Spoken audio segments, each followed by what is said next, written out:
While we're waiting for Greg, does someone want to recap? Um, we ran into Ochi, the Watcher. He's a 65-year-old dude who welcomes everyone who comes. It's not 65. He's been in the prison Or 65 years.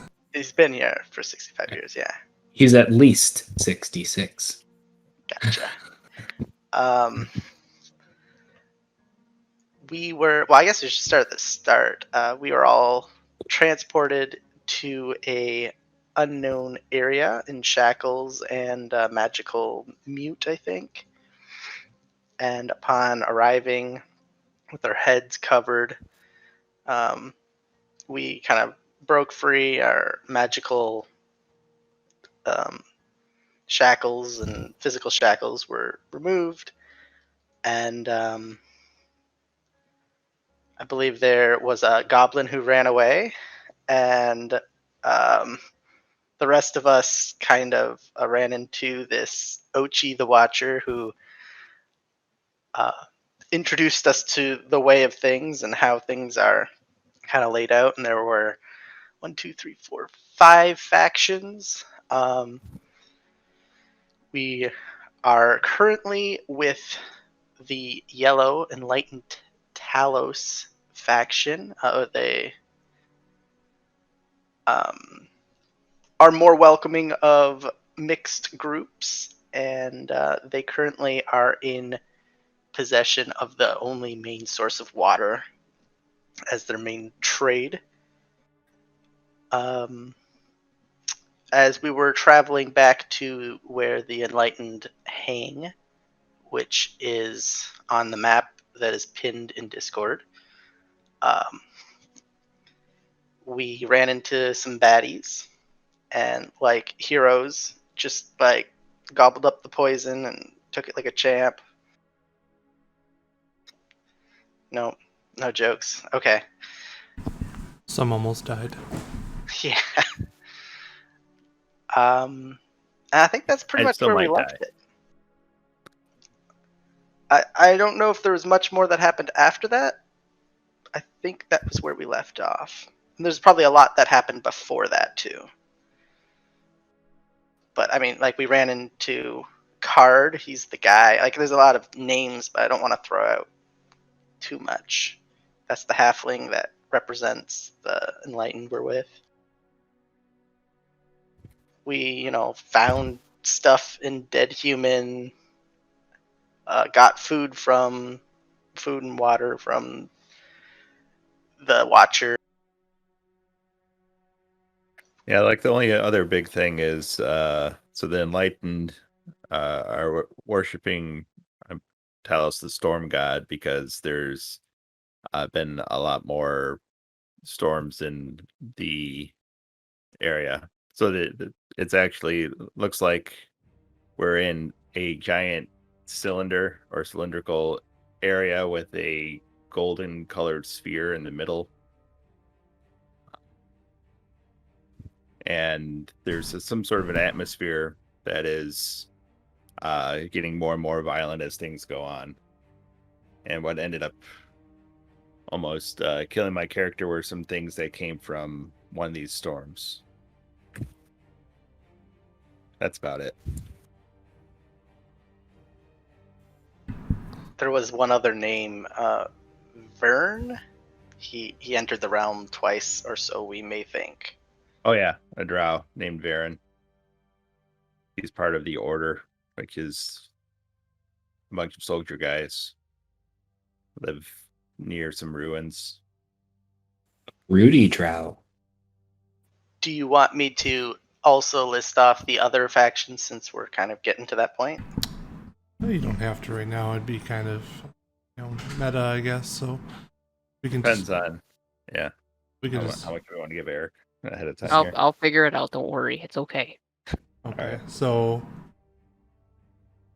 as you guys have wrapped up your battle against the 5 flying monkey-like creatures, you start to hear a very familiar leathery wing flapping sound and some exclamations of distress and pain coming from further along the direction you've been heading.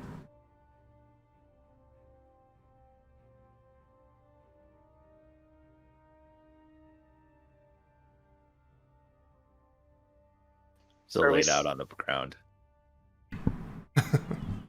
Okay, this is like still aftermath of fight.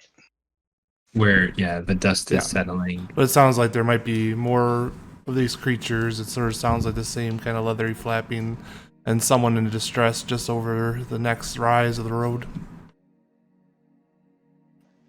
I would run to, seeing that my brother is fine, I would run to the guy that took all the hits for our team.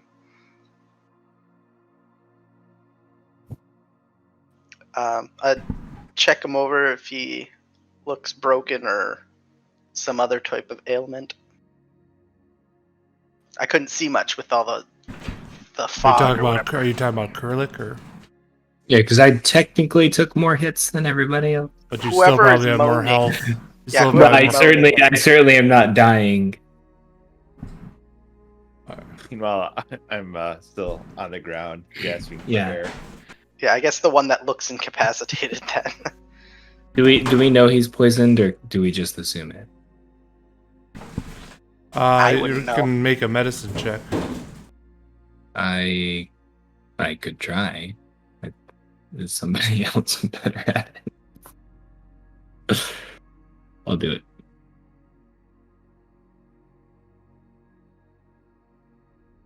Oh, that's not bad. It's not that hard to tell from your days of piracy and adventure. You can recognize the signs of poisoning. You can tell he's definitely not doing too well.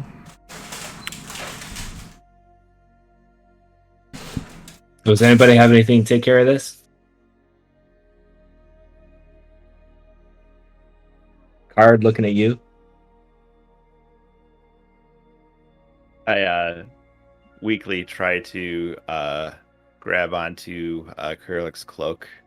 It's like, oh shit. It doesn't heal May I poison. have it? It doesn't heal poison. I'll trade you.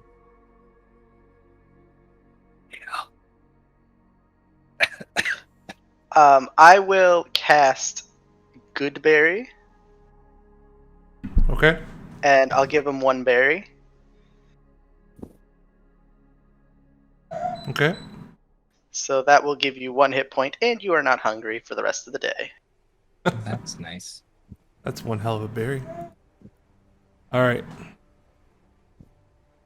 So as you guys are standing around talking, the sounds of the wings are getting closer, and as you look up, you see a familiar. Well, Crick, you see a familiar goblinoid creature kind of running towards you guys. Movik, as you're running away from these flying red-skinned, hairless, ape-like creatures with scorpion-like tails, you see the group of people that you saw when you first removed your hood back when you were teleported in, including the black raven-like flying bird man who followed you for a bit as you ran away but didn't do anything hostile towards you. They seem to be sitting around nursing some wounds with a bunch of dead creatures around them. Okay. Okay. He's just sprinting as fast as he can. He does not like these little things.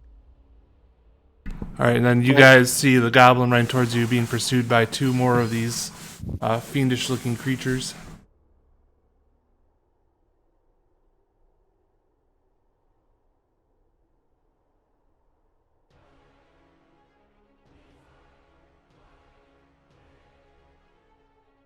I'm still too weak to do anything.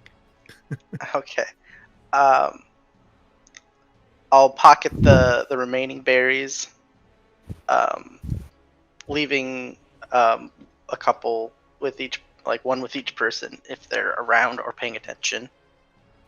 And I'll put a rock in my sling. How far are they? Right now, they're closing in at about 40 feet. I think that's within range.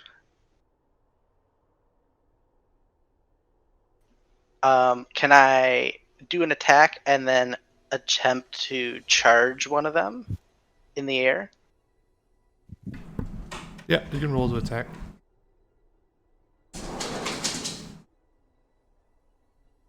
Looks like it would be a disadvantage. This is just outside his range increment. Yeah. Yep, 30 is my range. You can move 10 feet closer and take a shot. Yeah, that sounds good. Thank you.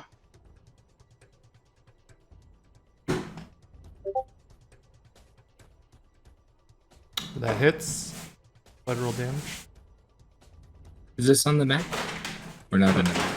No, this short one. We were just doing a little theater mind. Oh, okay, cool. All right. So the rock slings out and strikes the creature. The creature yelps, distracting itself from the goblin and starting to swoop towards you to meet you in the air as you head towards it. All right, Movik, are you doing anything? Just continuing running?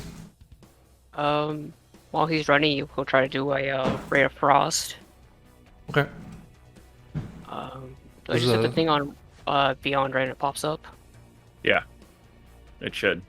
If you've uploaded your character to... There you go. Unfortunately, trying to throw a ray of frozen energy over your shoulder as you're running away, you kind of stumble over a rock and your ray of frost goes wide, streaking off into the stormy sky above. All right, one imp's gonna take an attack at you, Movik. This will.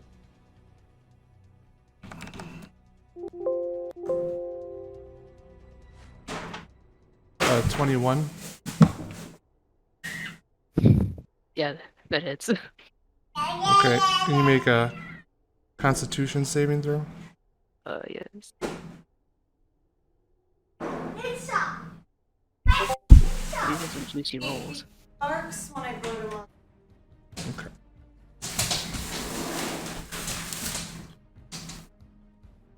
All right, so you take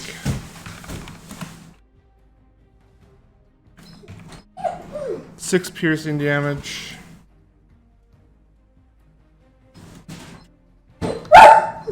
And 8 poison damage as you feel this stinger jab into your back. You just feel a pulse and just a burning sensation just starts coursing through your veins. And then the other imp's gonna take an attack at you, Crick.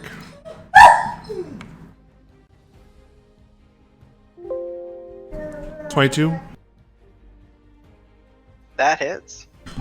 Alright, go ahead and make a Constitution saving throw. Take 4 piercing Nat damage. one. And you take 15 poison damage. The total of 19. There's 2 of these things? Yeah. One looks really badly hurt.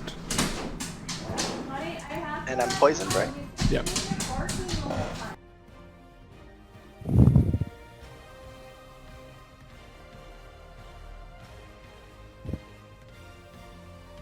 How far away are they from? Now they're only about 20 feet away. The whole thing's been kind of moving gradually towards you guys. Okay. I'm gonna. Is it my turn? Are we just gonna? Or just, take- yeah, okay. you can take a turn if you want. Sweet. Okay. I guess I'm not raged anymore. Right, but you still have 2 more for the day. Ew. I'm gonna throw my dagger that nobody knew I had. Okay. Which one are you throwing it at? The closer one that's injured or the further one? See if I can take out the closer one that's injured before it does any more damage. Okay, roll for attack.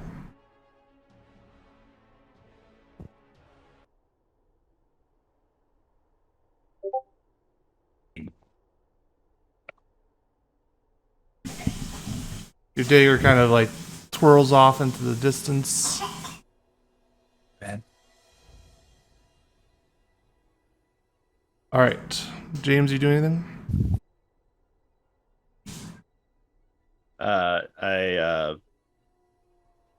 get to my feet, but then before casting a spell, I think twice about it and just let's see, how far away are they? About 20 feet. All right, I'm going to send out a mage hand to try to tug on one of their wings. Okay. Is there a strength score for a mage hand? I know there is for like Bigby's hand. I don't recall one from mage hand. It can only carry as much as 10 pounds, so Okay. So I'd say just can't roll an it can't athletic check. attack. Yeah, roll an athletic check against the imp with not without adding anything. So just roll straight 20.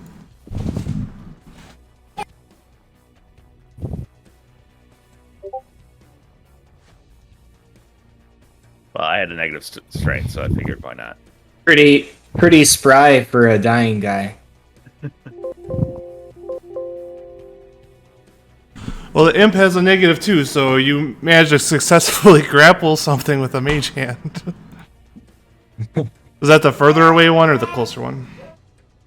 I guess the one that wasn't hurt. Okay. The one that's by Movic. Okay. All right, and then Julius is gonna fly up and try to punch the injured one in the face.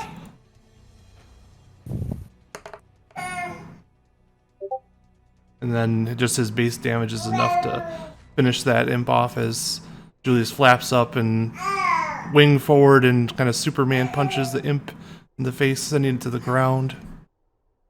All right. Movic, it's your turn.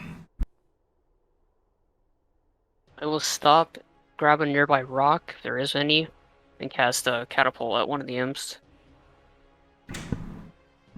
Okay. Is that a save for the imp, or I not familiar with catapult?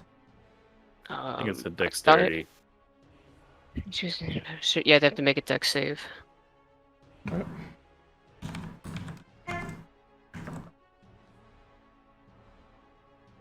Wait. 10. My save DC is 12. All right. So, I think, yeah.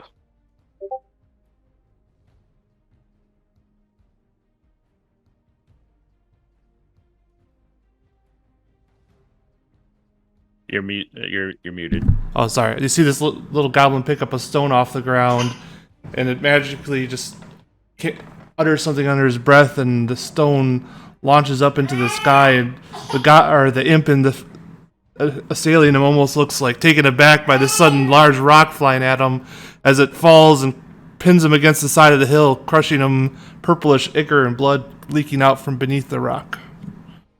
It seems like the area has been secured for the moment.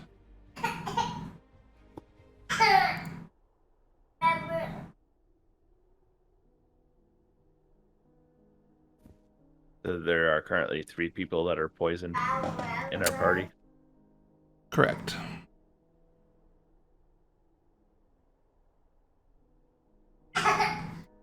Card the halfling guide kind of wanders over to Crick and checks out his fresh impact wound.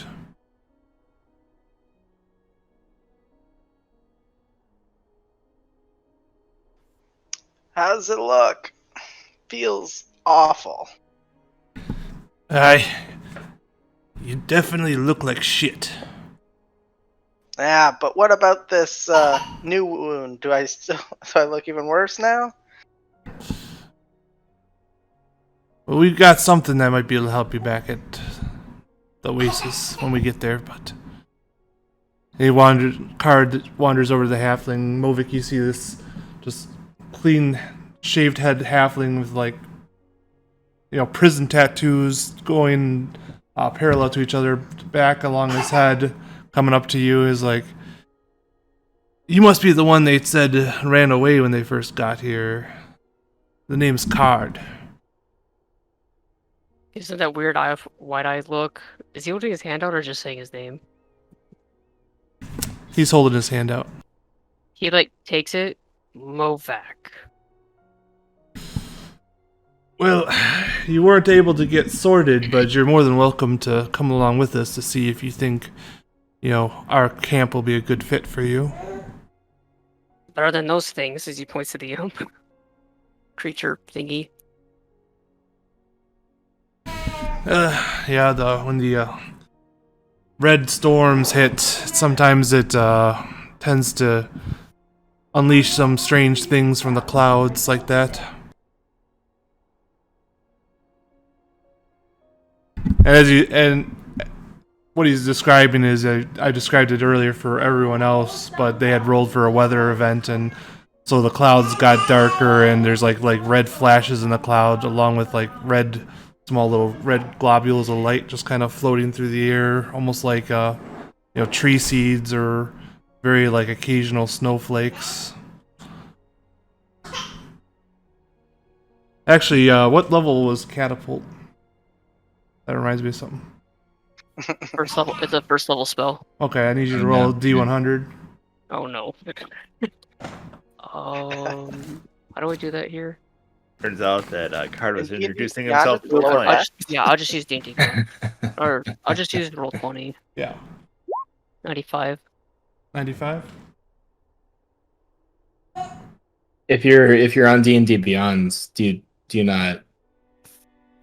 This is my first time fully using D&D Beyond. I've only used roll 20. On the So lower left, The little D20 icon on the bottom expands out to a whole bunch of but different. we'll go with the sets. 95 for now. Oh, sure, yeah. I'm just saying there's Yeah. nothing there at the bottom if you want to Okay. cruise it. Alright, so when the strange new goblin cast his spell, a kind of feeling of energy kind of washed over you guys, and then you guys all sort of felt like your skin was particularly brittle right now, very supple and softer than normal, almost like silk. You guys have vulnerability to piercing damage. you sure it doesn't feel like our poison has been cured? Yes, I'm sure. Pretty sure that's what happens. So, having been the first spell that you cast since this storm started, you kind of get the feeling that maybe this storm causes some magic to go awry. Nice. Oh no. Oh no. I will swoop down, or I already swooped down. He's looking at me. I will offer up berries to anyone who looks like they need it. I have 9 remaining. So I will take one for myself and heal 1 health.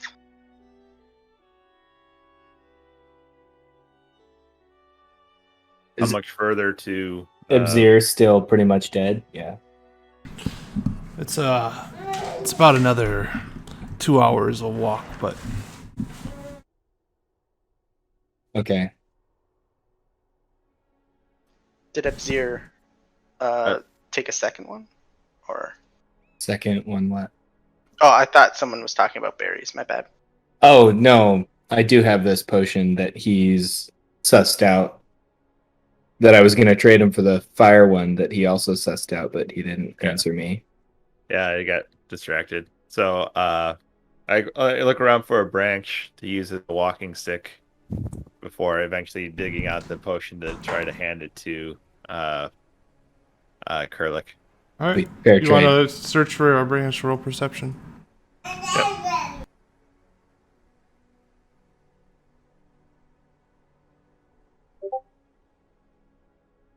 Somehow, in a land where you haven't even seen any trees yet, you managed to find at least, what might have been the trunk of a small or tall shrub or something like that.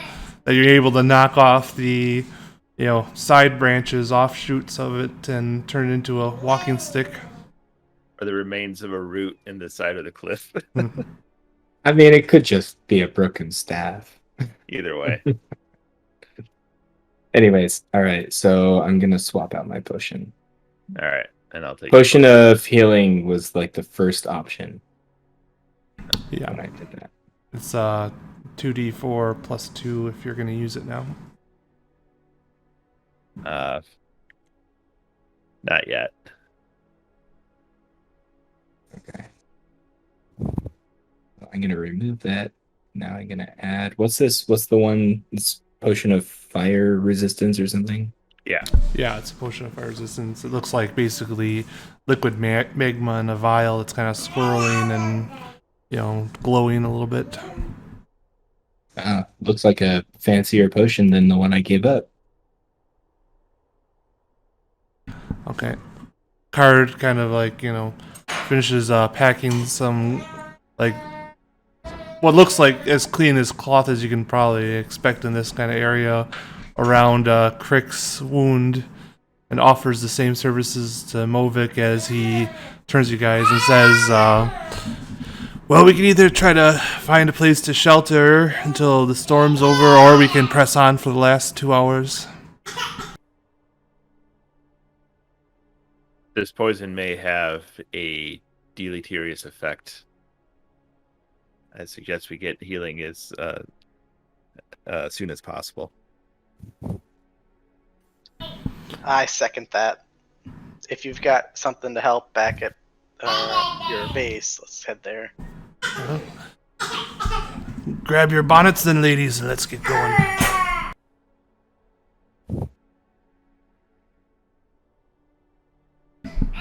So you guys continue. Kurlik's gonna try and find his dagger on the way. It seems to be the direction they're headed anyways. Sure, roll perception.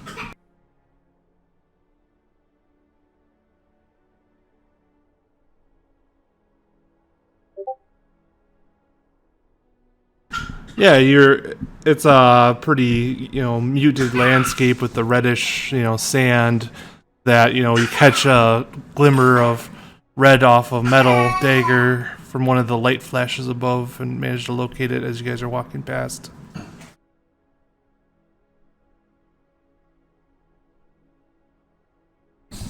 So you guys start continuing on through this little pass along the barren red landscape, and you guys keep walking, and the storm seems to stick around for another hour and a half before it generally starts to give way to the typical dusk lighting that you're used to around from when you first came.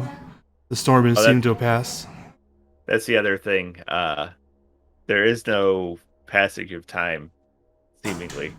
So we're basically playing by whatever inner clock you've got. Well, you guys were told that you get the food appears once per day, so that kind of marks days, but... Right. But at least everything else is kind of... from Movik, from your prior experience, yeah, it seems like it's permanent, like twilight or sunset type lighting with a, thick, complete cloud cover over the top of this giant cylinder with the golden dome-like structure in the middle. That's like, the whole thing kind of is a giant cylinder with like red rocky desert kind of sloping down towards the middle where there's a golden shimmering dome. And then, so it's about, you would guess, a couple miles down to the dome. And then you guys have been walking around kind of counterclockwise of this circle. Alright, so as the storm fades, and the light goes back up to normal, you can see kind of a sunken area up ahead. You can see a few wispy clouds of smoke. And as you guys crest the hill, you can see a collection of tents and shanties in this little basin area. And Card kind of looks at you guys and, ain't she beautiful?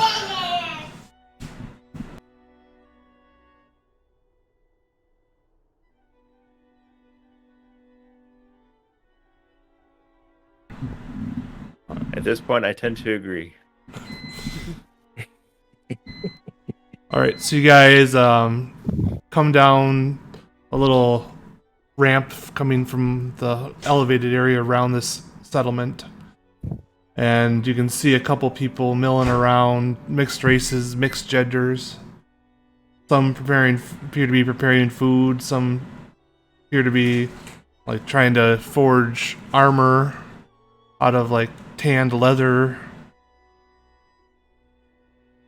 And Card takes you through the settlement towards the rock wall face of one of the edges of this basin, and cut into that is a kind of a stone entranceway.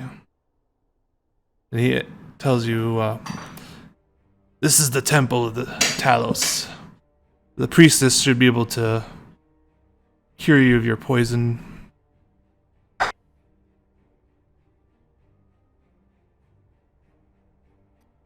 At what Lead on. cost?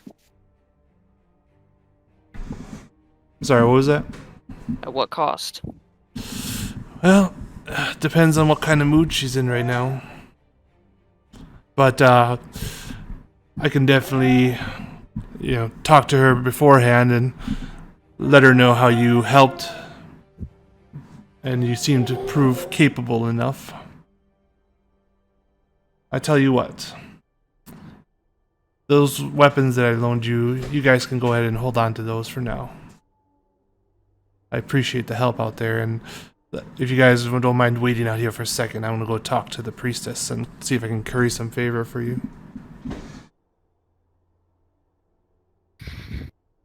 Screech! I was kind of, I guess, in an offhand manner, it's like I ask,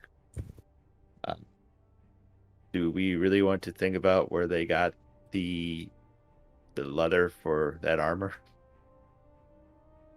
Probably skin someone. There were animals that they were using before. I don't know.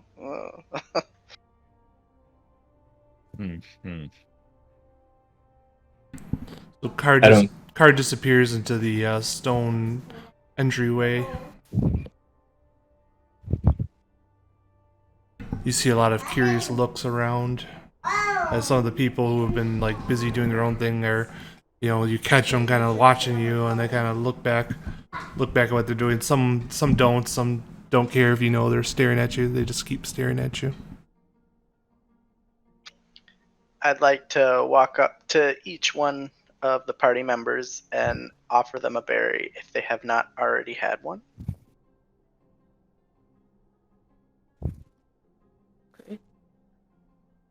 Anyone I'll who start- wants to take a berry is fed for the day and recovers 1 health point. Okay. And how do we, with the XP we got last rounds, all our hit points are reset. I put yours in roll 20 where it was at. You would have only added basically what you rolled for your next.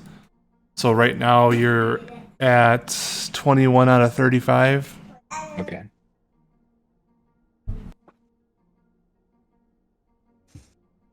Still missing more than the HP would max still of be the missing. wizard, but Hey now.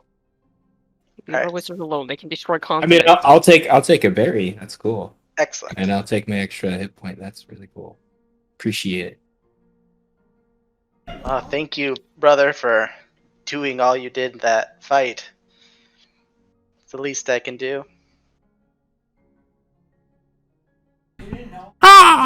And the goblin took one as well?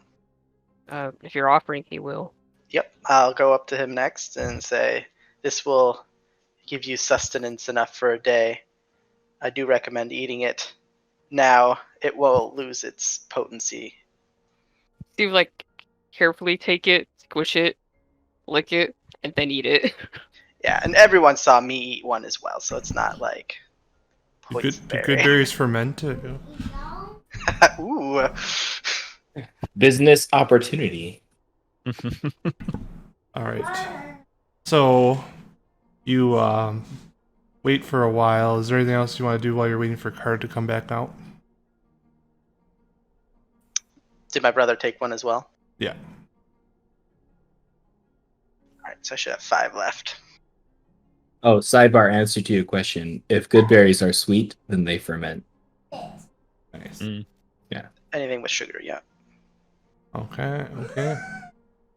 Like you said, business opportunity. All right. So, I'm sorry. Was there anything else that you wanted to do before card comes back out?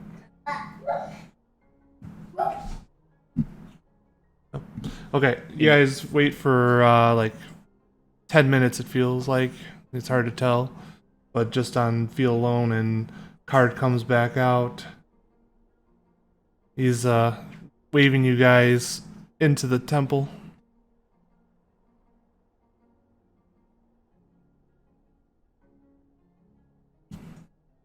Oh, who's first? I guess I'll head first. That's fine.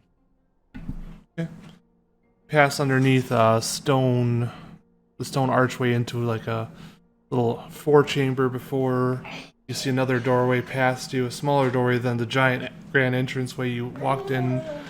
There's two pools of water next to on either side of the walkway as you're going in. And you enter a bigger chamber with two rows of columns. The chamber is almost wedge-like in shape as it, gets wider as you go along, and then kind of seems to curve to a end at the end with a raised dais. And standing in front of the dais, you see a very small figure flanked by two large figures in various combinations of armor. One's a human and one's a dragonborn. Does this Dragonborn resemble the one we heard about in Black? No, this Male. this one is a. It appears to be like a metallic-skinned dragonborn.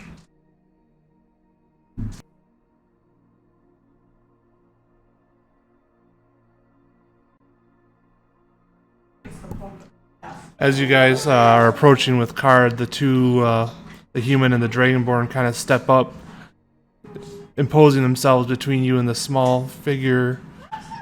They, kind of put their hands on their weapon and hold their hands up for you to kind of stay where you are, not to approach any further. I comply. I lay my weapon down on the ground. Sling. Okay, they watch you do it and kind of, there's some subtle nod that they don't mind that you did that, but okay, the smaller figure turns around. You can see now it's a female figure with kind of bluish, grayish skin and purple hair, wearing like a long, flowing black cloth dress. It's not like a elegant material. It's some sort of just kind of like rough-looking material, but somehow it still managed to be cut and sewn in a way that it looks, pretty elegant for the surroundings that it's in. She approaches and her hands folded.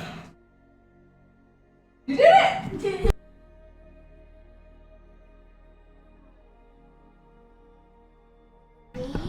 Well, card tells me we have had some new arrivals, and you look like a capable bunch of... I don't know what to call you. Two birds, a goblin, an orc, and a demon blood. A band of something, for sure. Miscreants and ne'er-do-wells. I do Aren't not we all? play. I do not play any instruments. Oh, it's a pity. We could use some livelihood around here. It was a bad pun on band. I get it. I do. I understand that some of you have been inflicted by the imp sting. Indeed. Mm-hmm. Well, I have the ability to heal you, and I'm willing to do that. But first, I would like to get to know you guys a little better. Find out if you would be a good fit. What are you all in Bora'Thal for?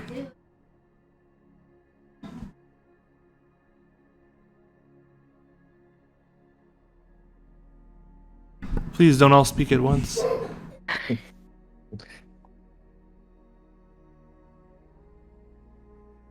It is fair to say that we're all in here because we were convicted, regardless of how factual the crime we committed. The ship I was on was accused of marauding.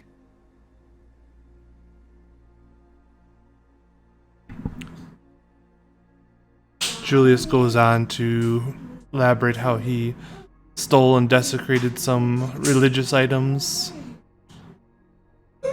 I hope it wasn't from Talos, she says to him. He assures her it was not, and she believes him.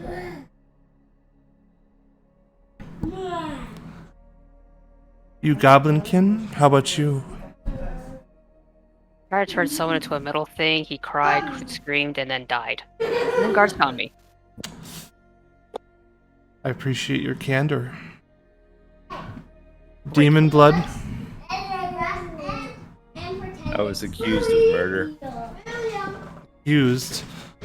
A lot of the people here seem to be accused of things. Only two have taken ownership of their offenses, though. Indeed, because I did not do it. Roll a persuasion check. All right.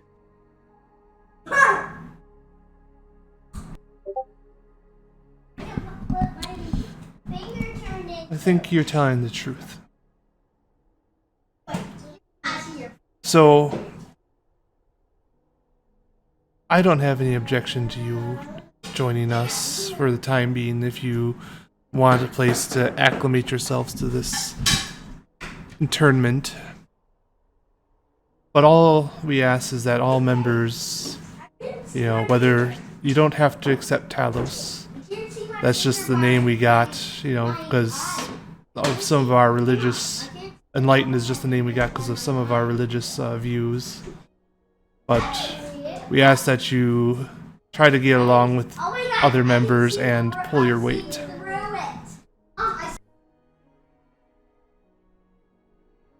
Do you regularly question the wisdom of the Watcher? I don't question his wisdom so much as his. He tends to just enjoy his solitude, and sometimes he's sent people that haven't worked out so well. And when you are dealing with criminals, for the most part, his judgment can only be so good. You might think someone can repress their violent nature, but then they murder another Enlightened member and have to be banished from the community.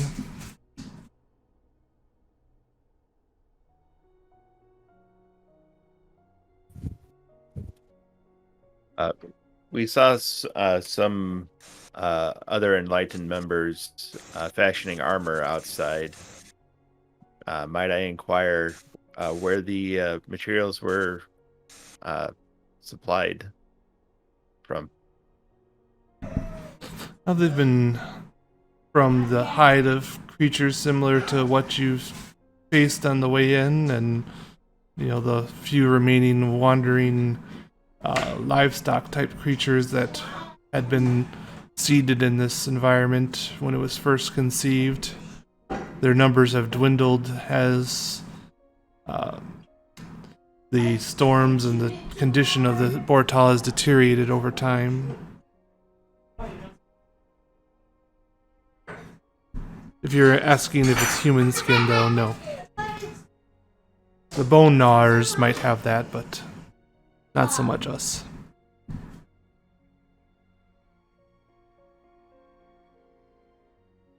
That is most assuring.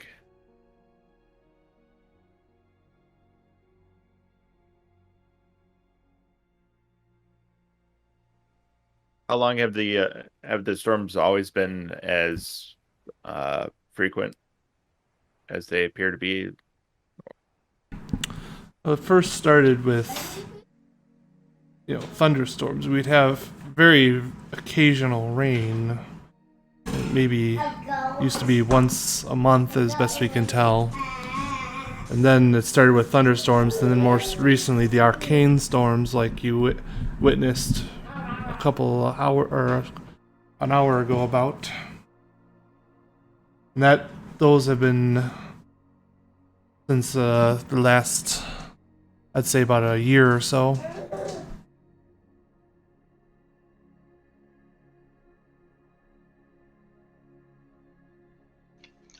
When you say pull your weight, I assume it's more than just making or providing food and water. What are your goals? Well, we have many goals, some of which I don't know if I want to share with you quite yet until we've gotten to know each other a little better, built up a better relationship of trust. But one goal that we make no secret about is one day we hope to, seize the banquet from the racist purists. Them having control of it puts a stranglehold on other clans who don't adhere to their same human superiority ideology.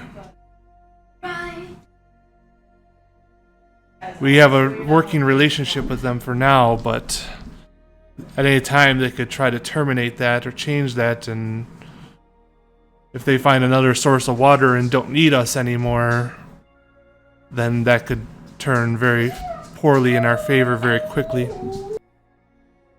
I'd like to carefully offer a berry to her.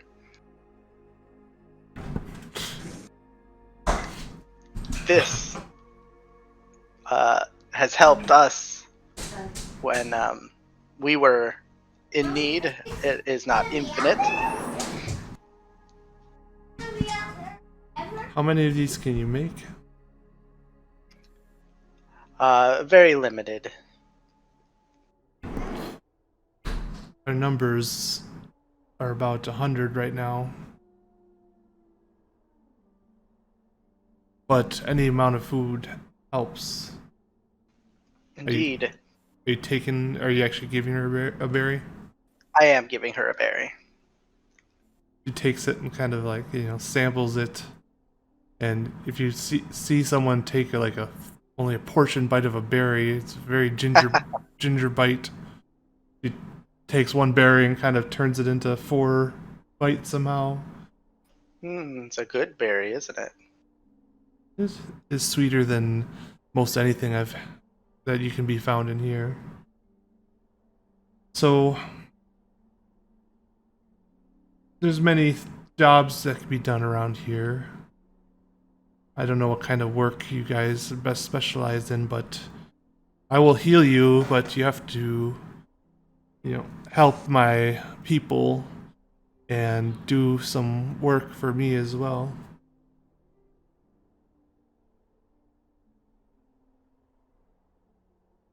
Seems only fair. I concur. She walks past her guards very just silently as she approaches. Her steps don't make a sound. And she places a hand on each of you by the wound where your stingers pierced your flesh. And you feel a warmth course through your body as her hand glows in a purplish energy. Does she notice how supple our skin is? And that passed. It only lasts for a minute. But you take double damage from piercing damage during that time. Anyways, so she goes to each one of you individually and kind of makes some eye contact with you as she does. It's hard to do because, aside from Movik, you're both a lot taller than she is. And Is she roughly the same height as Card was before, or? roughly, You might have, from your city experience, recognize her as a gnome, but she's a particular kind of gnome, deep gnome, typically from like close to the Underdark. Okay. And after she heals you all, she steps away and back behind her guards. Not like behind them, but between them. She's not like using them as a shield or anything like that. But so you all have had your poison condition removed.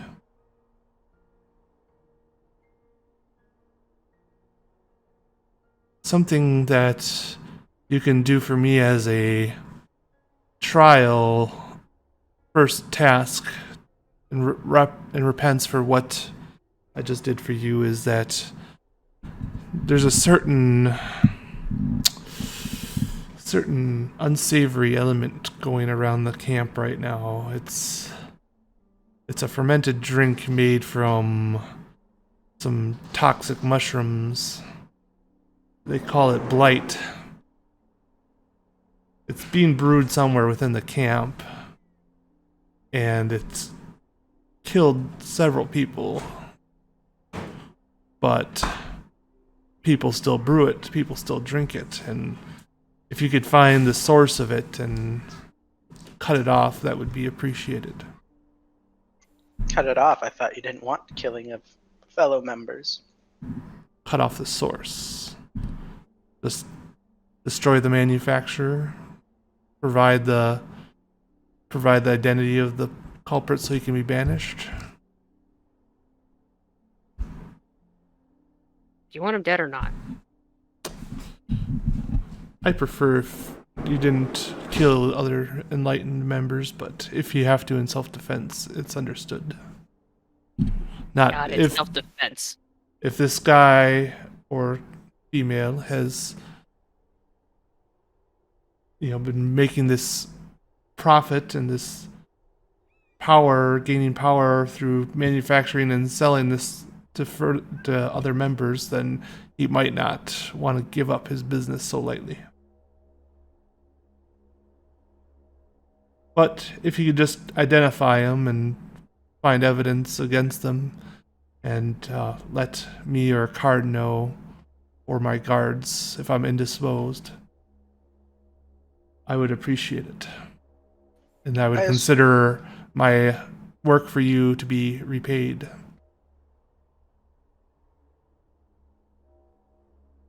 Might I inquire if there are any other seekers of the arcane arts in this community? Well, there is one in this particular settlement, Alist. He lives closer to the well in a purplish tent. You should be able to find it pretty easily, since most of us don't have anything so gaudy. But I can't talk. I live in a stone temple when everyone else lives in tents, so I've no place to judge.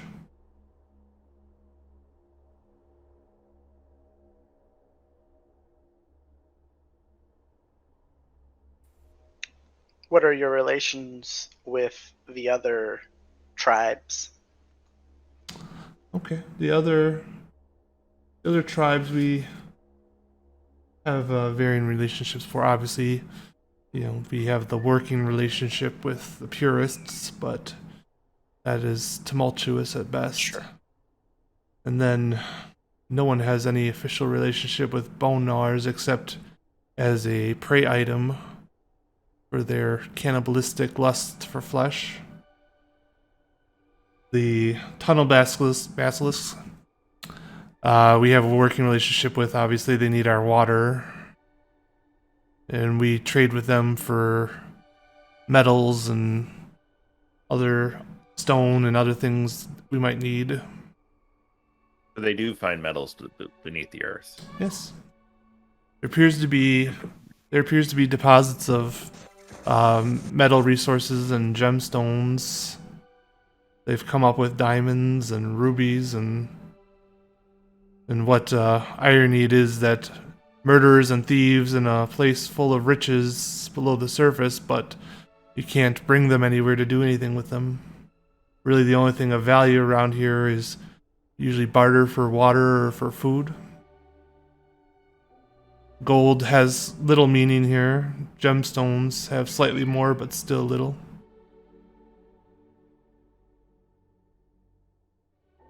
You don't have meaning to you guys, but they have meaning to me because I can make them into things.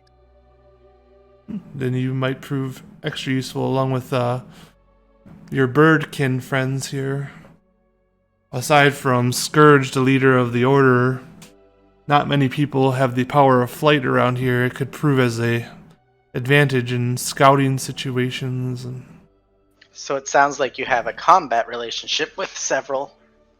well, there's always the possibility of conflict with the purists, and then anytime a shipment of water might be attacked by the bone gnawers heading towards the neutral meeting place that we meet the purists at. The bone gnawers don't often travel that far from their normal lands, but it's been known to happen. But if we were to make a move against the purists to try to free the banquet from their control, then, obviously some scouting would be necessary. What of the order? Well, the order, they mainly keep to themselves. You see them every once in a while.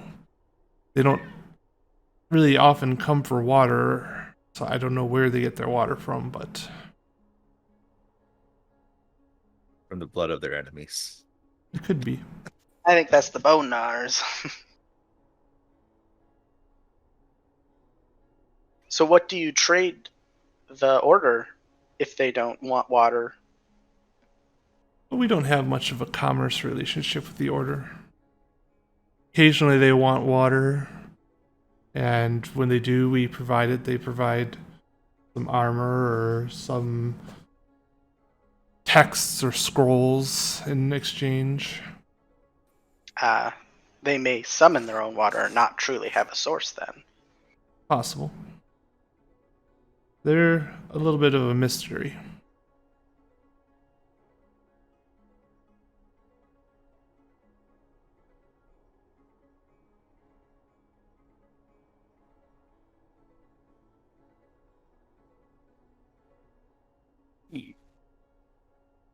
Well, if they're not aggressive, then we don't really have to deal with them. Well, the only time I've really heard them attacking, I think they attacked the purists once. Kind of set the purists back quite a ways. There was a time when the purists threatened to challenge us to seize the Oasis, but since have fallen somewhat out of power. I don't know why the order attacked them, but they did, and they didn't slaughter them all, but they attacked. I think I heard they might have seized something from them and then left. But it's all rumors that a lonely priestess hears from time to time.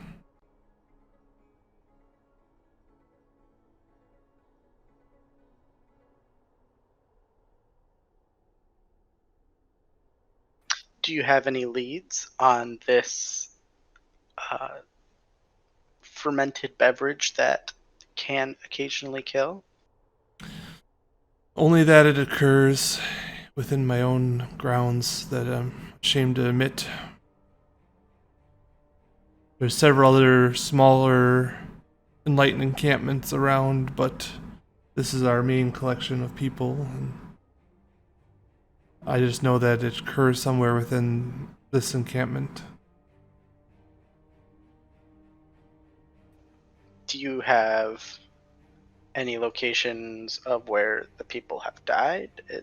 Anything to lead us in a direction? It seems to be kind of scattered around the camp. Nowhere in particular centralized.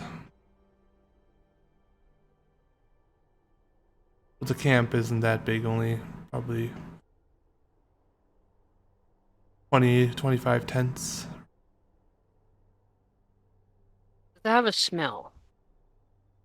Smells a bit like sulfur or rotten eggs. It's if you'll see it, it's like a black viscous liquid. It's used from distilling and fermenting what we call skullcat mushrooms that grow under rocks and in caverns in this prison. It's a white, kind of bone-colored mushroom with two recessed little holes, not quite holes, but dents that can catch light and kind of look like the empty eye sockets of a skull. The mushroom itself can cause severe hallucinations and death on its own, but then they brew it into this light, and it still can cause hallucinations and death, not as often as the mushroom, but it's a risk to my people that I'd prefer not be around.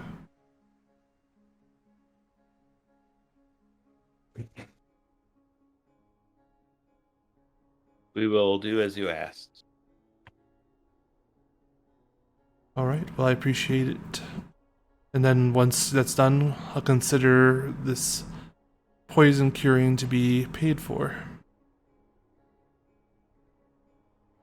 Until then, if you attempt to flee before paying off your debt, I will consider our relationship terminated, and as no longer members of the Enlightened, and you will not be subject to any sort of protection.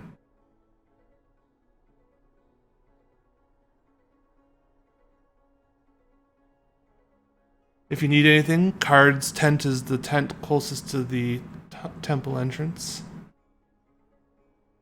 He's my second in command. Card has kindly allowed us his weapons that he originally wanted back, and I thank you for that. I gesture to the sling on the ground. Well, that seems rather unlike Card. He's fond of his weapons. You guys must have quite impressed him. Weapons are not easy to come by. Some are forged from resources provided by the tunnel basilisks. Some are smuggled in, and others appear, I don't know how, but sometimes you come across some weapons with some enchantments as well, and I don't know where they came from, but I've definitely seen my share of them.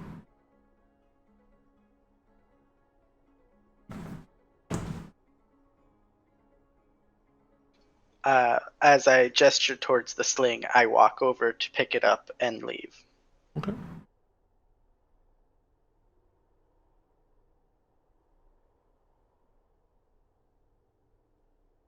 She takes his leaving as a cue that the conversation over, and she kind of lowers her head slowly and walks back towards the dais.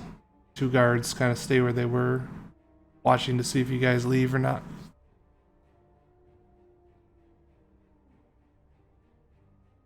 Movac will leave. One more question. Dobson turns around.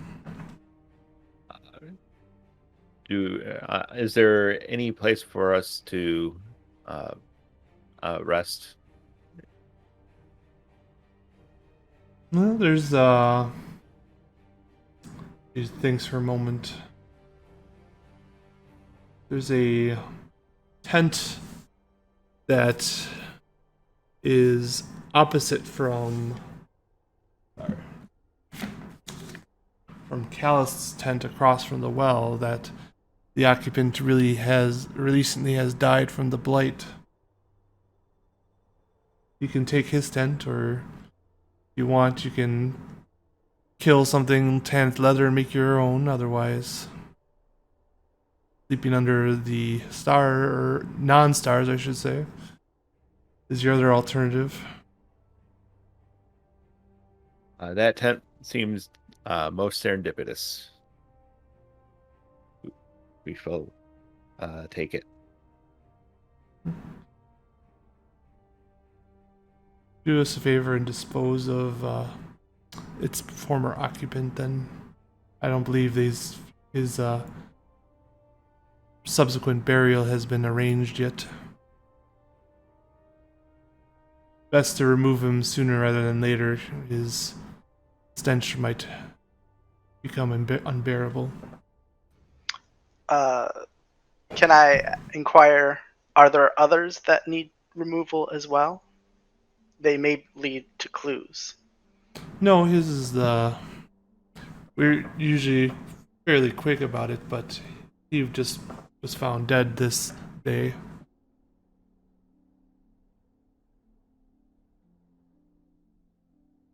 His name was Samael.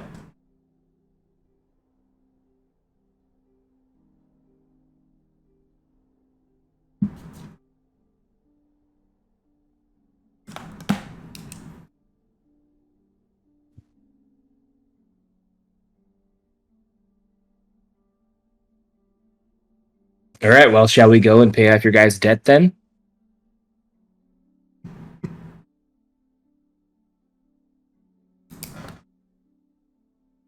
Well, that's very kind of you to join us in paying off our debt. Well, I'm bored. So she turns around and keeps walking back towards the dais. The guards kind of like, as you guys all filter out the kind of, follow you to the door, but not like in a threatening manner. They just kind of, and then once you guys enter the forechamber, they kind of just position themselves at the doorway between the stone gate and the doorway and just kind of stand there.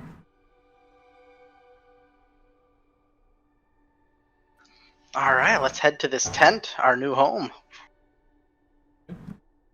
Indeed.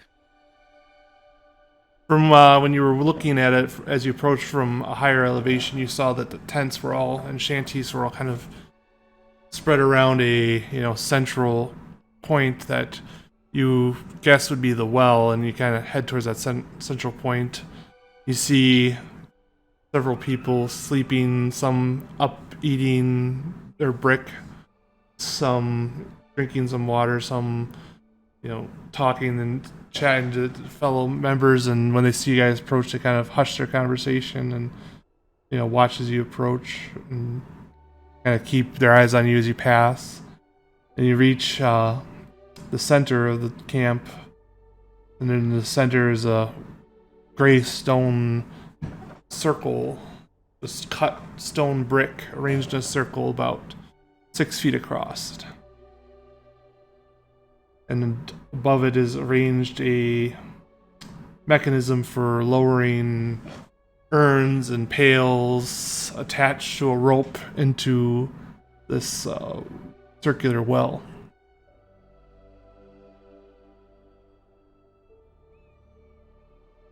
I quickly glance over the edge to see if it goes very deep or. Okay. You can see that the water surface is about 15 feet below you. It's shimmering in the slight air movement that, affects it. Not much ripple in it, but there's a slight waver to the water surface.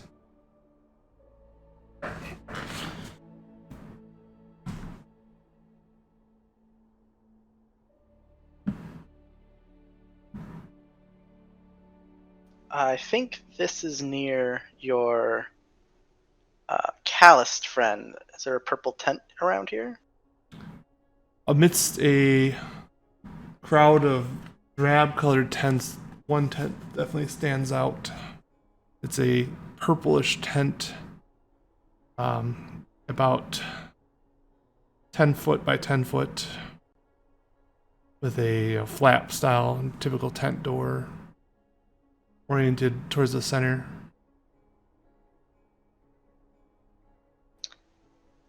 I'll give our demon-looking friend a nudge and kind of nod my head towards it.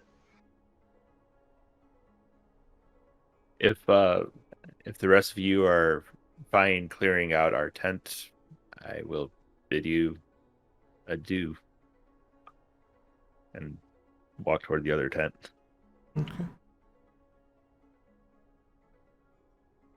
So there's about, in this inner circle around the well, there's about 8 tents, including the purple tent. All of them look pretty ramshackle, cobbled together from, various pieces of fabric and leather to make it big enough for a tent. As single pieces of fabric that large probably aren't very common around here.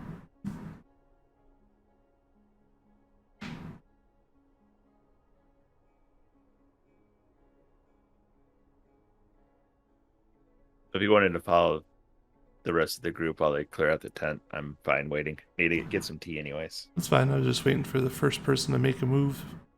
All right. Can we see our tent? You see several tents, 7 tents that aren't the purple tent. But we don't know which one is ours. Correct.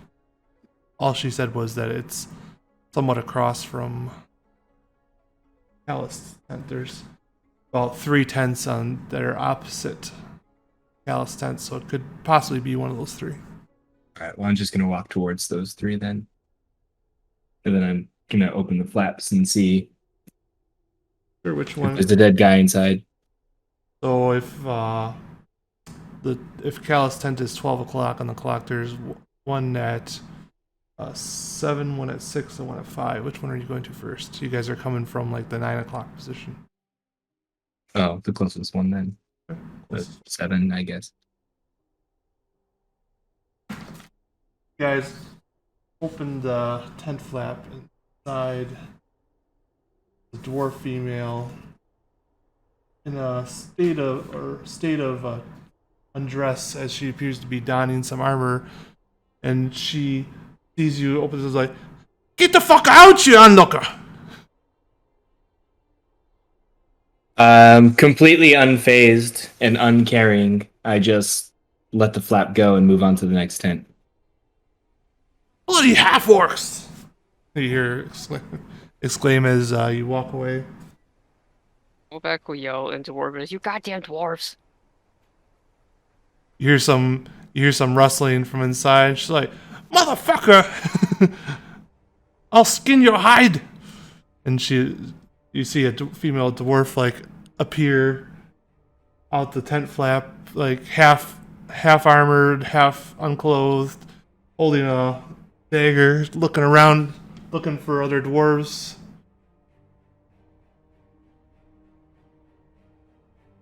Anyways.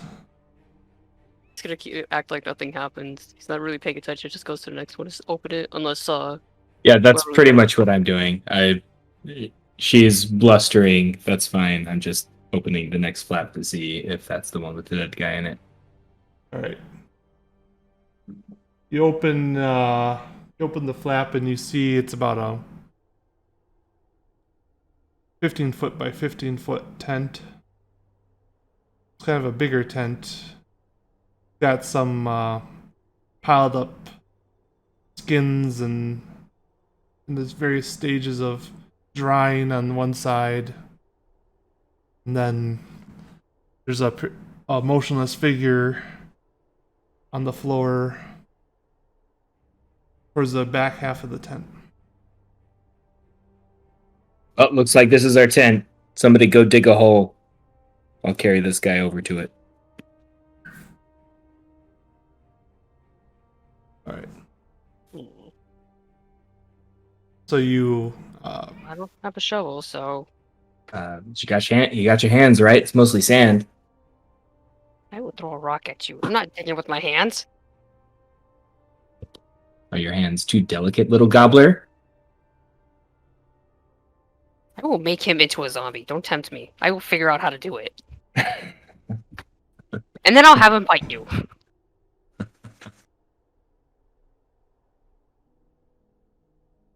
No, I actually laugh at that. So Kurlik laughs and then walks over and searches the body. okay? Roll an investigation. Oh well. Oh, okay. Kurlik's not a genius by any stretch of the imagination, but apparently is pretty decent at investigating. Erlich is a fucking detective, okay? Half-work detective agency. Okay, so you search the body, and you find a large ruby in one of the pockets, and you also find what like a little club, like a wooden club with some like leather for wrapped around the grip area. You see what on the end of it, what looks to be a little bit of hair and some dried blood, probably something he used for, defending himself or. It's a club? Mm-hmm. The Club of Warning. Something bad is about to happen.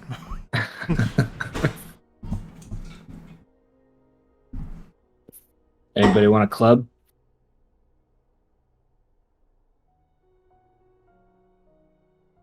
Apparently I not. mean, I just kind of toss the club aside, and then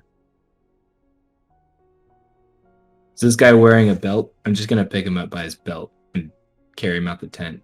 He does not weigh more than 500 pounds, I assume. This is a dwarf male. He does not weigh that much. And Okay. he's not wearing a belt, but you're able to throw him over your shoulder if you want. That'll work. He's not rotting yet, so. No, but as you do, and you try to throw him over your shoulder, you expect him to kind of, slump over the shoulder, but he kind of stays in the same little, position a little bit as you Rigosaur. Oh, makes it easier. like carrying a department store mannequin out, except heavier. Yeah, like a thick rug. That tracks if he's only been dead for less than a day, I suppose. Yeah, I know it tracks, James. I'm a cop. I'm just working it out in my own head. Oh, okay. I'm not even there. Just ignore me. Doesn't even know what's happening. Nope. I'm taking notes.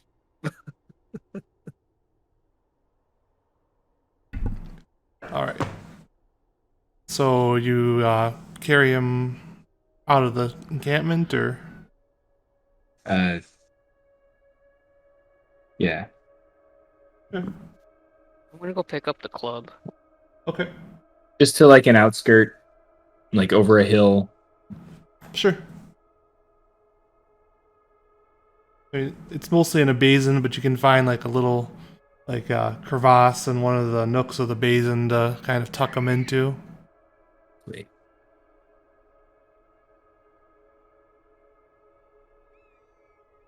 Are there any rocks or anything I can just sort of like cover the area with? Oh, there's Make it as there's lots yeah. of rocks. So he's slightly buried. Yeah, you can take the time to do that if you want. I mean, that was the specific request. Yeah, it's not like much time, just the time of physically just taking but yeah, it's able to do this. Place is pretty rocky, it's deserty, but it's not a lot of soft sand. It's mostly, rock with some sand. Anything, Crick, you're doing?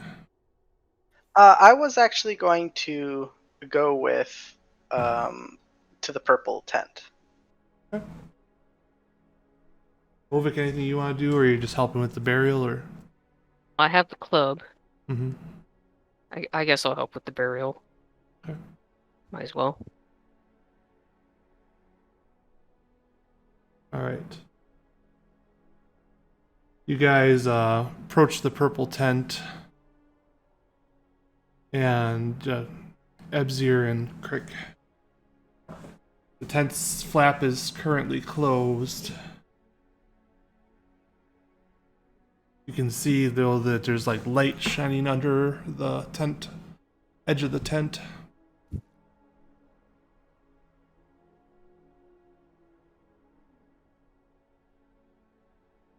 I call out, "Hail, Callist! You have visitors." There's a slight pause, and you hear a quiet voice.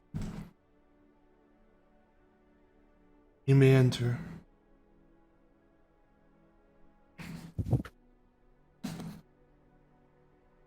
I do so. Alright. You enter the tent, and the floor covered in furs, and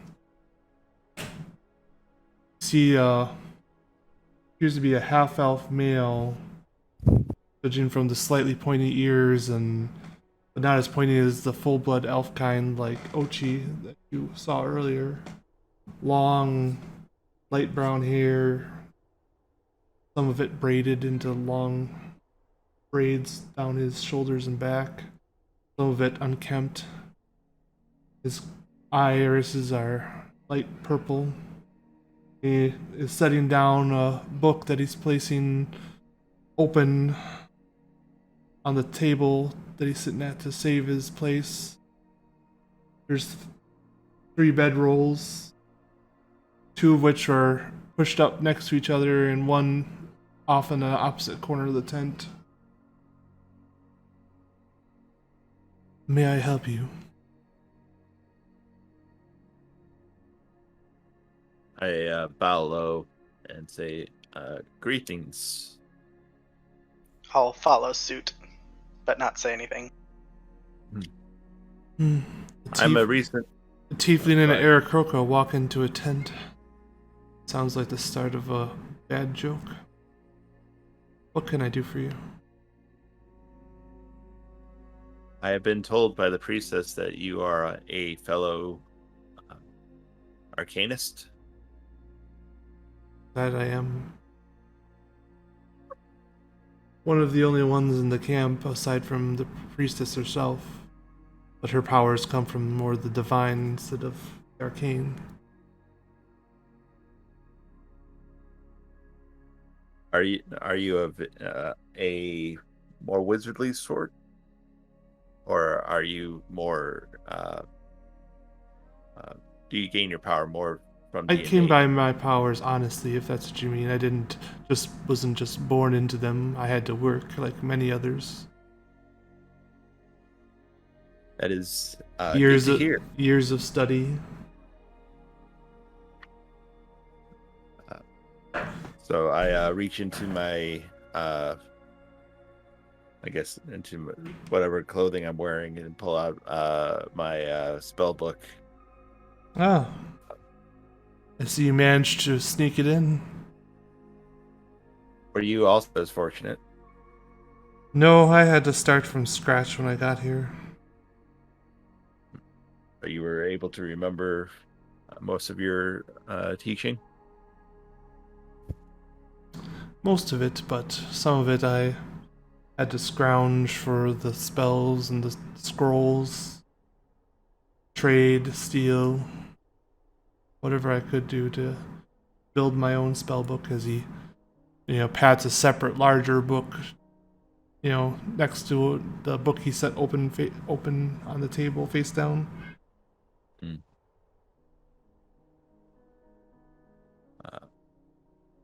It may behoove us to trade what knowledge we have. Such an arrangement could possibly be beneficial. Right.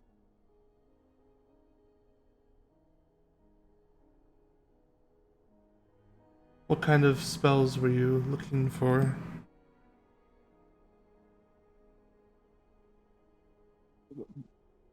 Most of my well, my expertise is in the realm of enchantment, but I am always open for expanding my knowledge in whatever avails itself.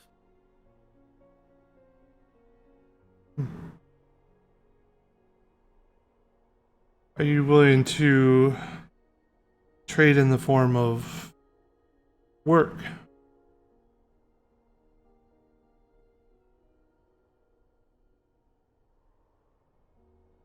I hold not in front of Callus, but such that Ebzir can see. I have a handful of berries in it, just as an option for him. How long did the berries last? They last a full day, Oh, okay. You're fine. and well, they last forever. It's just they lose their magical potency after a day.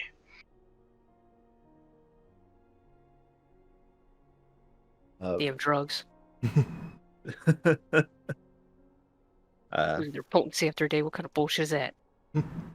That may be worthwhile if it happens that I do not have anything equal in trade on hand.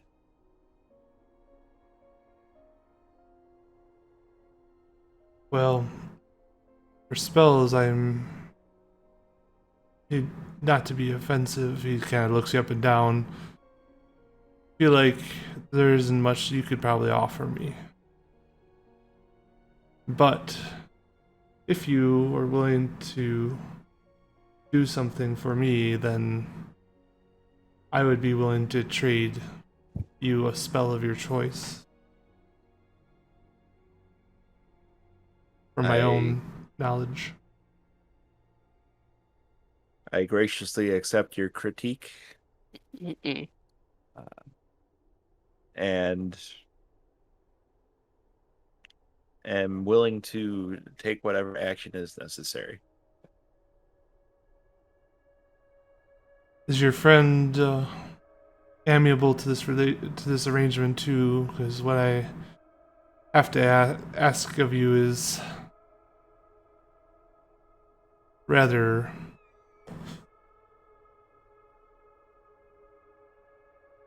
trying task. Are you asking for both of our labor? Well, however the job gets done, but if you have help with you, it'd probably be better than taking on this task by yourself. I am interested in his success. I'm glad to hear that. Well, so you're in agreement then before I speak this task. Are you? I'm out of character. Is he inquiring as to do I have other things to trade, or is he talking about something else? Roll insight.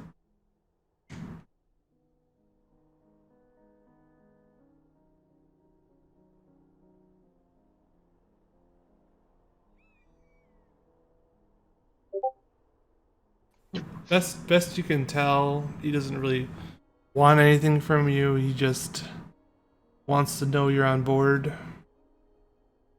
Okay. Yeah, I'll nod. I need you to kill someone for me. Dun dun dun. What tribe are they in? They're not affiliated with any tribe. Not anymore.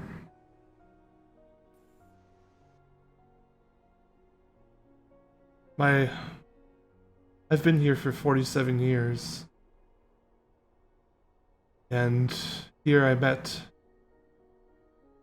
a beautiful woman, and we fell in love, and he looks over at the two bedrolls pushed together. He looks over at the one by itself, and together we had a child. This creature, he kind of looks at you, Ebzir, gets kind of a, fire in his eyes as he looks at you. Came into my tent while I was away and slew my wife and daughter. Not before having his way with my wife here. And he was since banished from the tribe. The priestess forbade me from taking any direct action against him.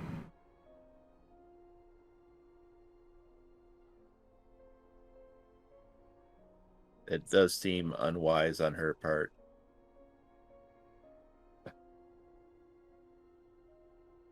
He's a demon blood named Heskar. He's called Heskar the Hammer.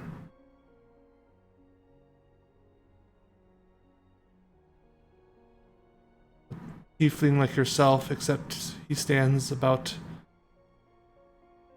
almost tall as a 1.5 of yourself. Muscular beyond all belief. Carries a large maul. He's banished from the tribe and sent out to wander the wastes.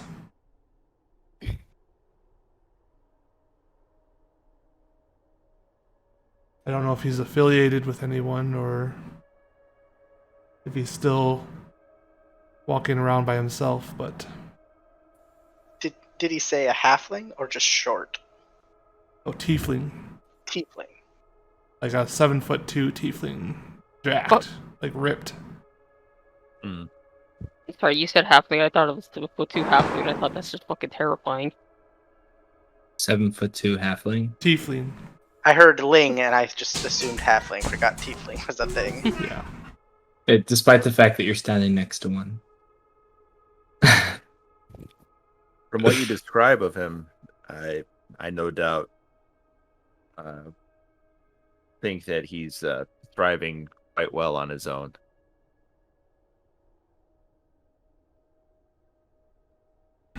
I imagine he probably wouldn't have much trouble killing and stealing what he needs to survive on his own.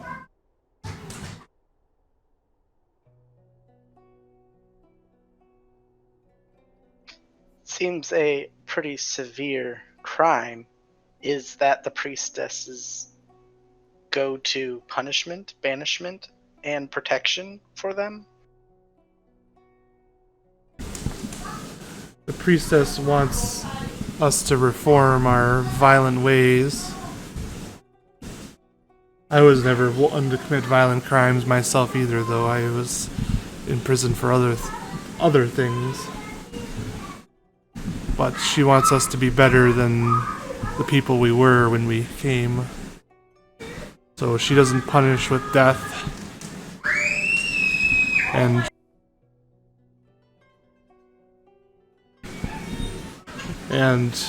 she doesn't want us to punish with death either.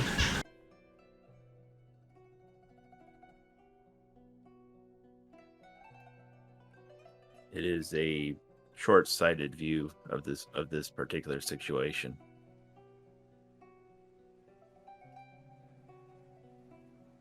Your task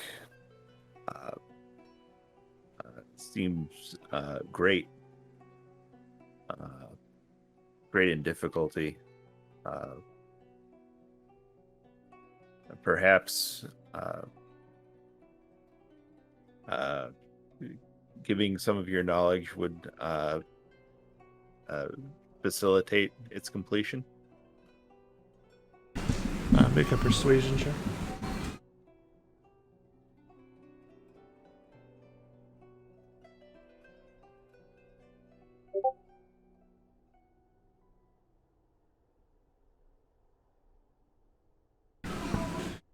I do see your logic of your ways. Perhaps I could impart on you some knowledge now and then some knowledge after the completion of the task.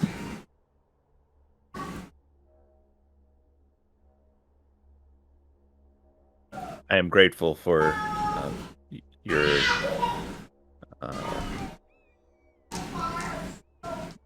wisdom on this matter. He goes and rifles through some of his belongings and comes forward with 3 scrolls. He kind of sets them on the table and slides them across towards you.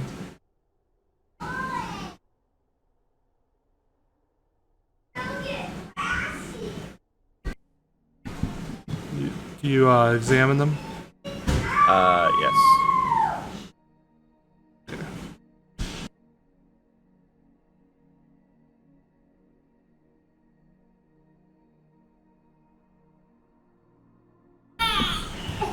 magic missile. And the other one is Crown of Madness. Did you say But- 3? I only heard Magic Missile and Crown of Madness.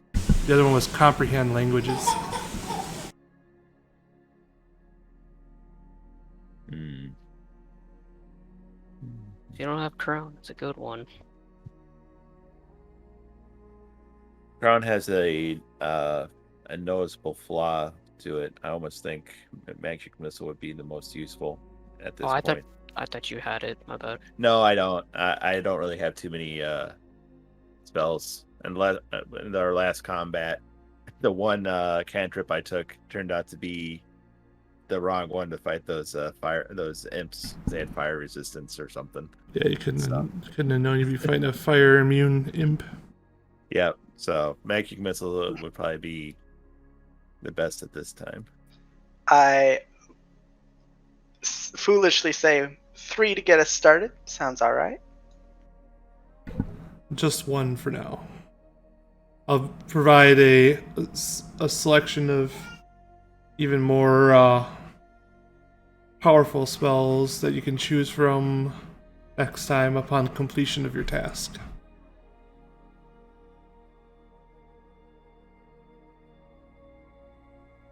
A more than generous offer.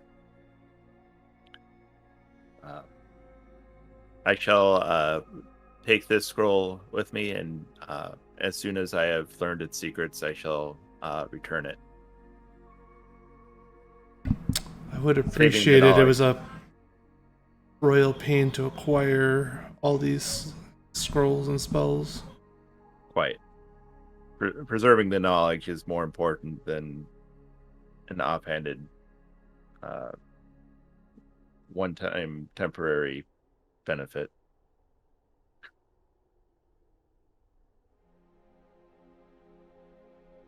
I believe we are staying in a tent nearby. Hopefully we will have news for you. Is that what that And it- commotion was I heard across the way a little while ago? You gotta be doubt. careful about Guthma. She's kind of got a fiery temper. Who is this? Oh, Speak up. she's a female dwarf. I heard her yelling about peepers or perverts or something a little while ago, and then threatening to stab someone. She does that very often.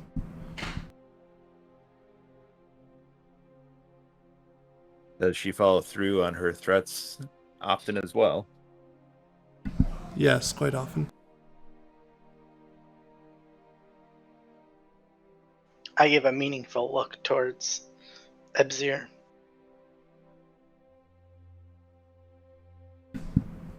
I attempt to use insight to take the beating of the look.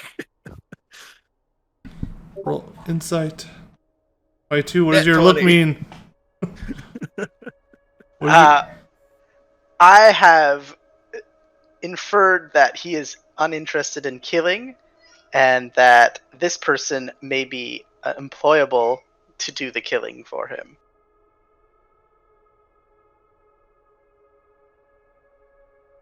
Since he is so clearly innocent of his crime, as he claims. I will not have gleaned all that information. I'll be sure to ask him when we leave the tent. You rolled a nat 20. I think you can figure it out. It's a very meaningful glance. Right. Conveying that much information. Yeah. Okay. What is it? What is it, lassie? There's a kid stuck in the well? The president's been assassinated? And the well is currently flooding?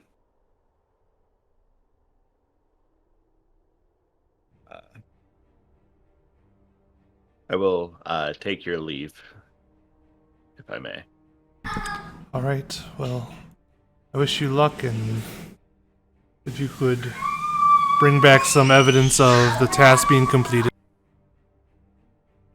perhaps a portion of his body or his maul might be easier to explain while you're walking around the camp with. Hmm. True. I shall do as you ask. And then I walk out. I leave the tent. I follow. All right, you guys come back now to Kurlik and Movik, and say Julius was probably helping them too, just because he's not here to say he wasn't. And they are coming back to the tent and straightening up and stacking furs around, spreading them out into 5 different little sleeping areas. You know, I don't take up much room.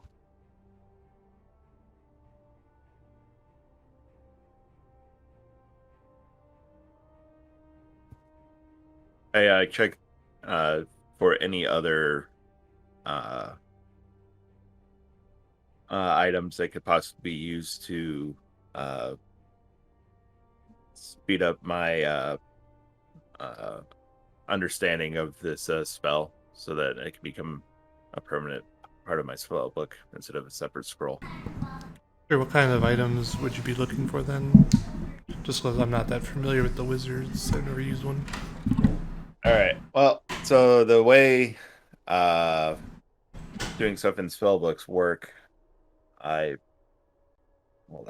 believe it is supposed to be like 50 gold pieces worth of materials, and then you need to take at least an hour per level. Let me double check.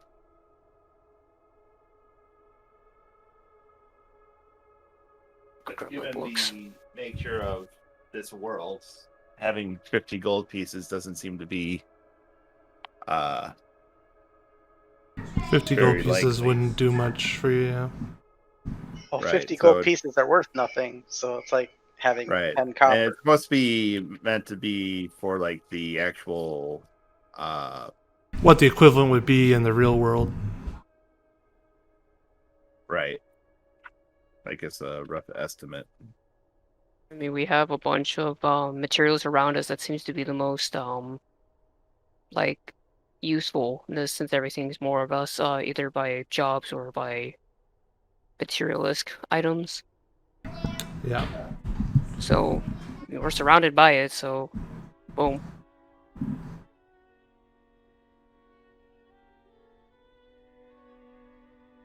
So, copying a spell into the book. When you find a wizard spell at first level or higher, you can add it to your spell book. If it is of a spell level, you can prepare, which it is, and if you can spare the time to decipher and copy it, I'm going to do that regardless.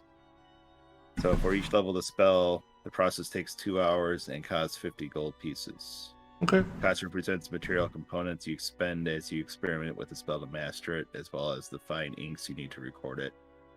Once you've spent this time and money, you can prepare the spell just like your other spells. Okay, so I'd say you can roll an investigation check, and based on that, you'd say if there's anything in the tent that you've inherited right now might be beneficial to this process.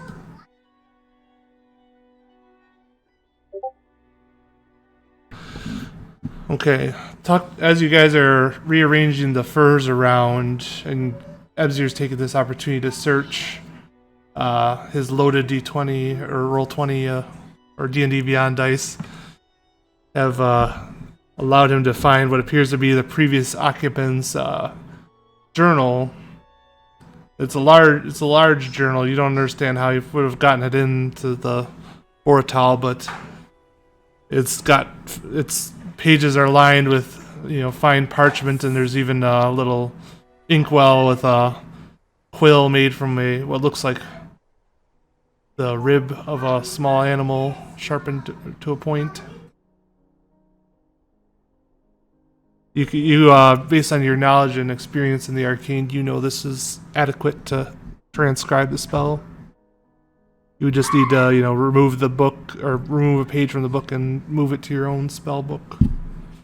Okay. find it somehow. There might be some trial and error as well, and if you want to increase the time to make up for less quality or components or something like that, that's fine too. Okay. But-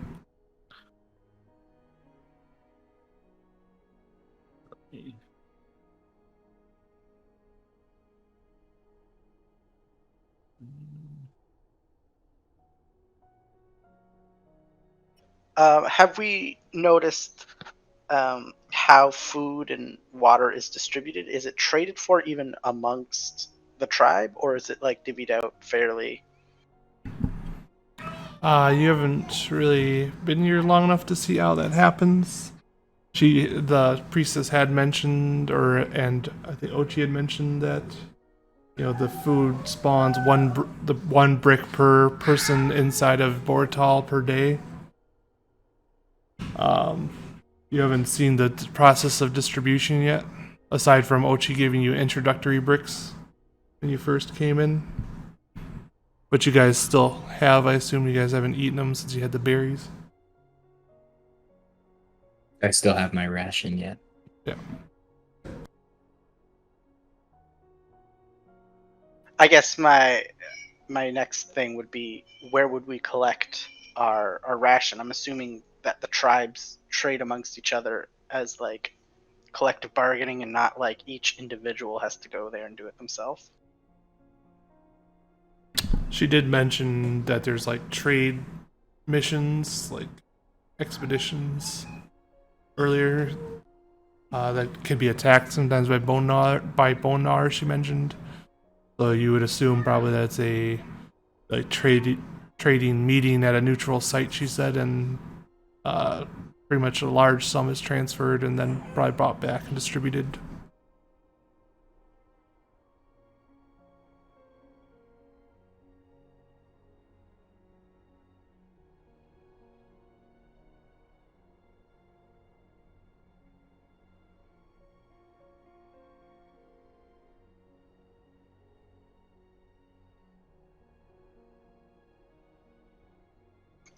Can I look over the body for any hints for where he may have acquired his drink of death? You can't. The body is no longer in the tent, it's been buried. Well, his possessions. Sure, roll investigation.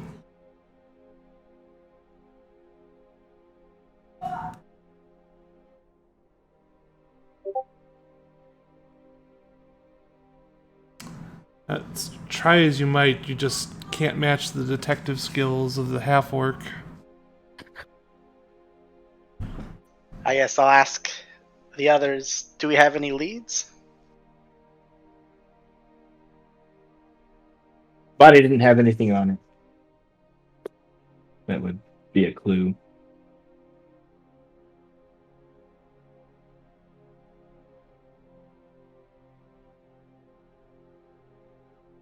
I mean, did you look around decent enough? Did you lift everything? Yeah, I guess we could try checking the tent and not just the possessions on his body. Well, we'll start looking around. Oh, you guys did that? Okay.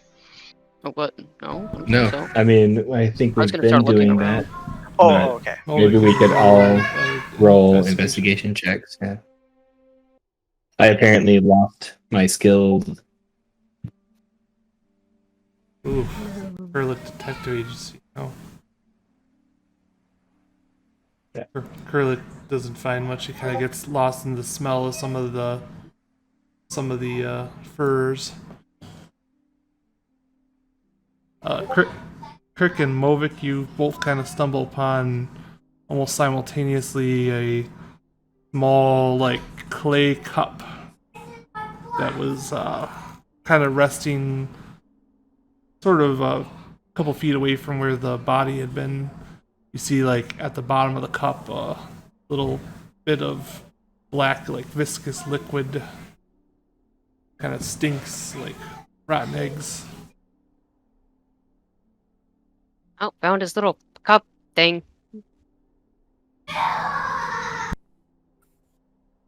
Does it look like a cup that he would have filled or a cup that would have been sold with the drink?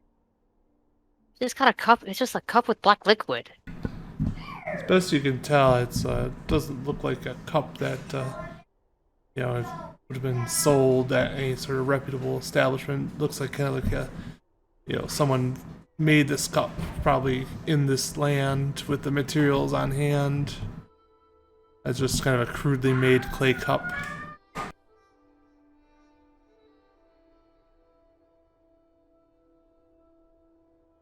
Good find, Movik. You help too. He pointed at a big one. He helped, I guess.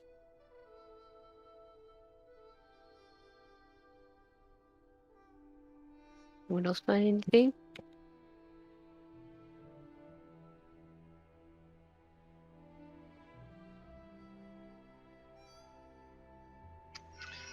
How long has this been going on for? The great, 2 hours, the- it sounds like. the great search has been probably taking place over the better part of 20 minutes after you came back. All right. Well, I'm instead of getting to work writing down trying to document the spell right away, I decided to start reading through whatever is actually in the journal for the past few days. See if he was a very verbose writer or not. What languages do you understand? Common and infernal. You can't make out this language.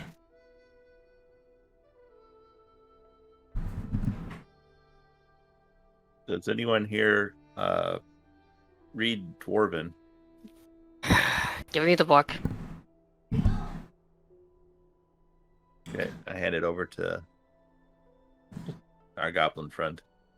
Start reading. Some of it in the early parts of the book appear to be like, you know, personal thoughts and some really bad poetry in the start off, and then later on you start to see something written in the form of like almost looks like tables, like almost like wagers, bets being placed, what's owed, who's owed, and you know whether the debt has been paid or not. And then later on, you see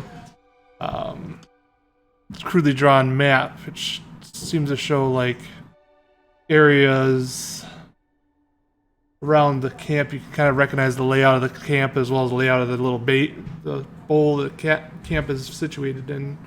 And you start to see little X's around the areas, scattering around the camp, just scattered around.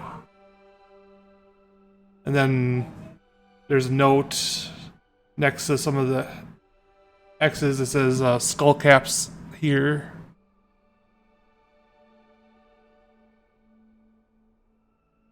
Relaying all this back. I'm just like reading it aloud, showing off the map, showing where all the other stuff is, like especially the skull cap locations.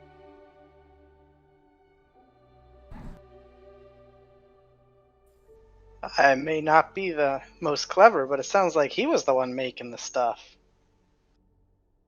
Or at least supplying it.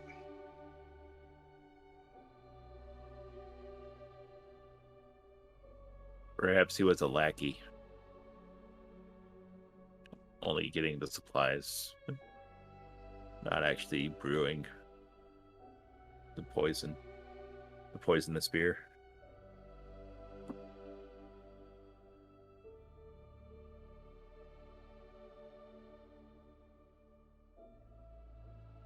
I mean, one way we could do it is I can pretend to be his helper, and we can figure it out from there. Our goal, in the simplest form, is to stop the beer from being made and distributed. We could get rid of the brewer. We could get rid of the brewing supplies, but that could be replaced. Or we can get rid of the materials required. All these X's tell us where the materials are.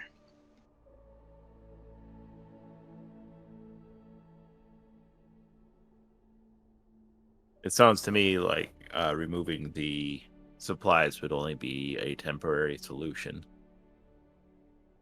Is that sufficient in our mind, or more importantly, the priest has this? We could remove the supplies, and then find and see the distress, see who's really making it. Well, wouldn't any solution be temporary, with the exception of elimination, which was barred unless we were attacked? Are you guys done talking yet? Let's go find something to do. Let's go find this guy. Because all we're doing is standing here and talking.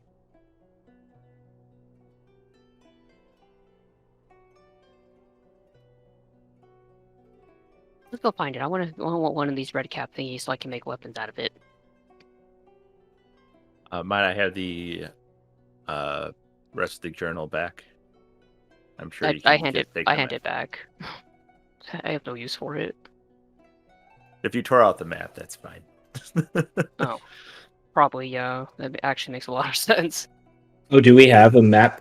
Did you draw a fancy map as well for this that you can pin? I don't have it on me right now, but I can get it to you guys later. Yeah. Damn. All right, Mr. Go-Getter, what do you propose we go get and do? Hey, this is your debt. I said I would help you because I'm bored.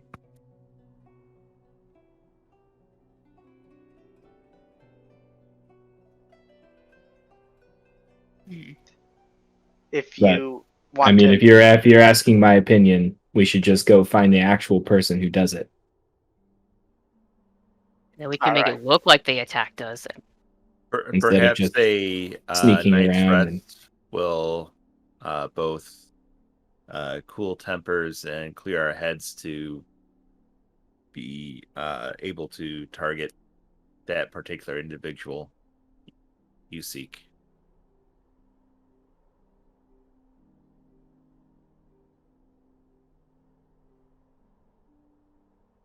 Well, I'm up for anything. Let's go. for sure, I could use a rest. But before I rest, I cast my remaining spells on Delicious Berry. Is that a different spell than good berry, or is just this fancy name It's, for the new one? it's just good berry. So you make more good berries. Yeah, You guys that'll are last 24 hours. you guys are going down for rest. I don't know. It Yeah. depends on what the half orc is really thinking here. I'm trying to convince him of that, but we'll see if he actually takes the bait.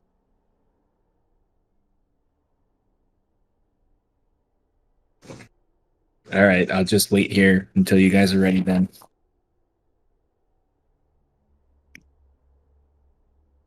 All right, so then everyone's taking a long rest except Kurlik. He's just waiting. Well, I mean, he'll probably. Okay, he's just Yeah. big talking, but he's in a long rest too. Yeah. Okay. You guys all nestle up into your fur beddings that you've arranged and settle in for your first, can't quite say night of sleep in Bora'Thal. As you think about the goings on and fade off into sleep. And that's where we're going to probably pause for today. Yay.